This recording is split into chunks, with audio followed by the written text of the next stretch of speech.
મથકે ફરિયાદ।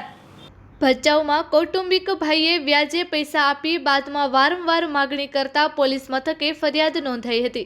ભચાઉના બટિયા વિસ્તારમાં રહી MK મોબાઈલ નામની દુકાન ચલાવતા મામદ હુસેન અબ્દુલશા શેખે બનાવ અંગે પોલીસ મથકે ફરિયાદ નોંધાવી હતી। 2 વર્ષ પહેલા સેન્ટ્રિંગના કામ માટે પ્લેટો ખરીદવી હોવાથી ફરિયાદીએ પોતાના કાકાના દીકરા કાસમ ભાકરશા શેખ પાસેથી વ્યાજે 1,25,000 લીધા હતા। બાદમાં 15,000ના 7 હપ્તા ભર્યા હતા અને મૂડીના રોકડ રૂપિયા 75,000 આપી પોતાની કાર તેની પાસે છોડાવી હતી।